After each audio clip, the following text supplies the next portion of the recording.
Morning. Merry Christmas Day 3. The party continues. I'm one of those people that celebrate the 12 days of Christmas to kind of keep it going. And if I had remembered, and maybe next year I will remember to do this, we could have had our Christ candle here in the middle that gets lit on Christmas Day and lit all the candles for the Advent candle again, plus the Christ candle, which we almost never get to do. And it may seem kind of silly, and it may, you may be more than ready for Christmas to be over. We can get that way sometimes. But I kind of hope that's not the case. And that's why I do celebrate the 12 days of Christmas, because I like to remember that it's not over. It's not done. I like many in East Texas, I guess, I kind of have a few words in Spanish that I know, and when I hear a certain phrase, they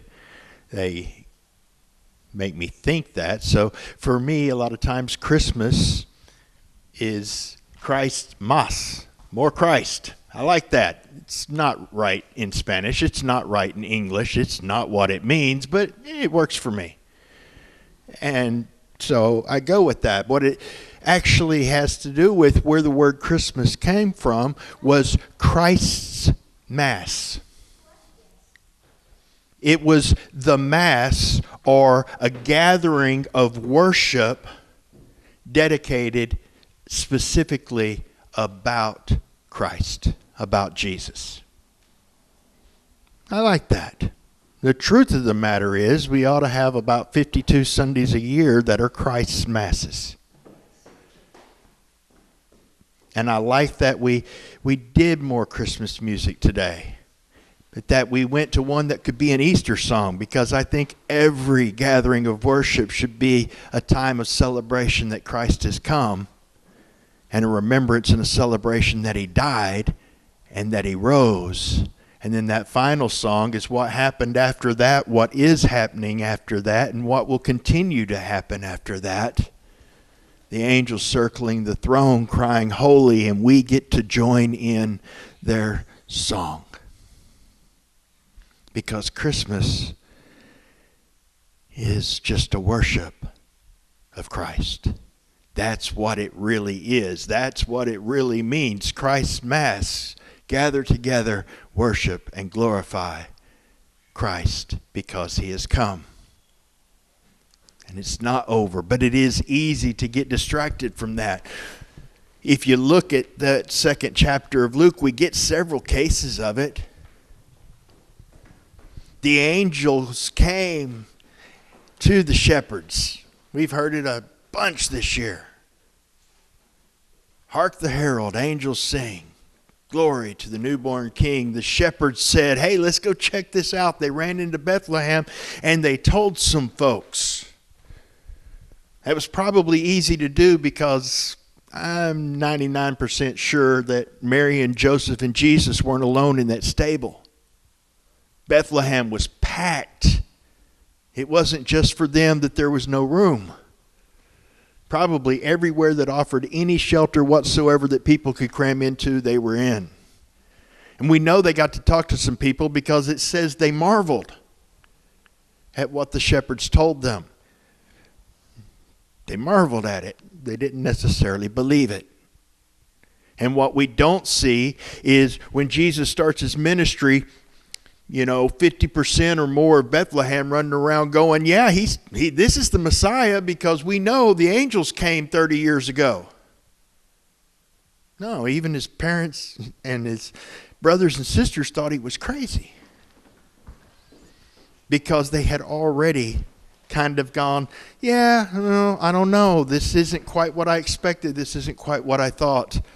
On the 8th day, they took Jesus to be circumcised and be dedicated in the temple. They got met by a prophet. He prophesied over Jesus and worshiped him, and it said Mary and Joseph were astonished. Really? It's been a week and a day since the virgin birth that the angel declared was going to come, and angels accompanied that, and strangers from miles away came running up to your door and go, we heard the news from heavenly beings, but you're surprised. Really? Then they had to get a follow-up from Anna just to kind of emphasize the point. Didn't say they were astonished this time. But even that, they were confused.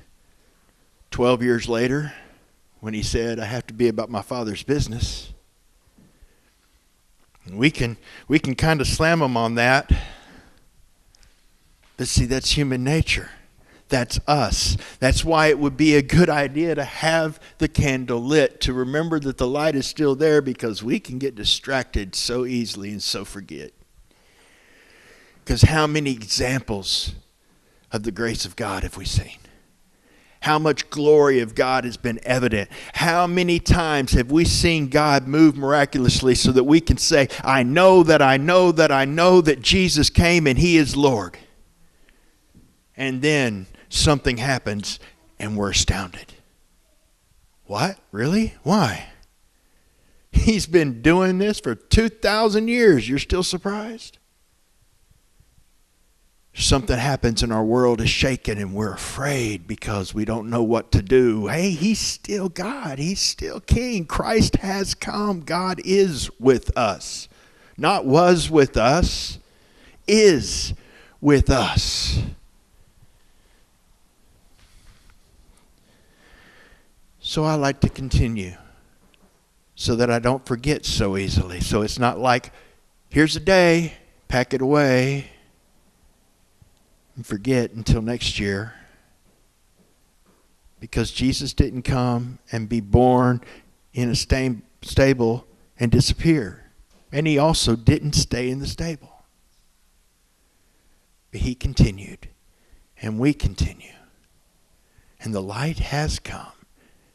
And the light has changed our lives.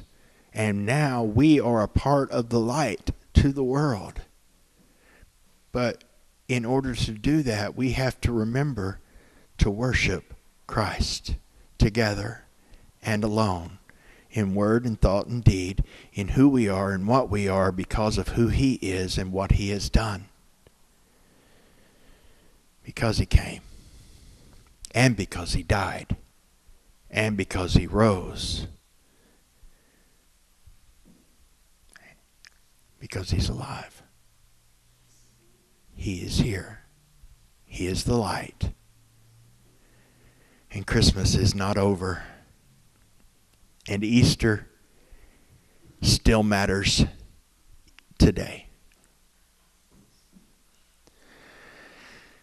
So let's remember what he did today as we come, and also as we go out through this last week of the year, and as we reflect on a not so great year for a lot of people, and we look forward to a new year wondering, is it going to be better, or is it going to be worse, or is it going to be more of the same?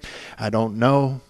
I'm not worried about it, because I know that Jesus is still Jesus. And he is alive. And life is worth living even when the world goes crazy, because of what he did on that cross. That was only possible because he had that moment in that stable where he wrapped himself in flesh for you and for me.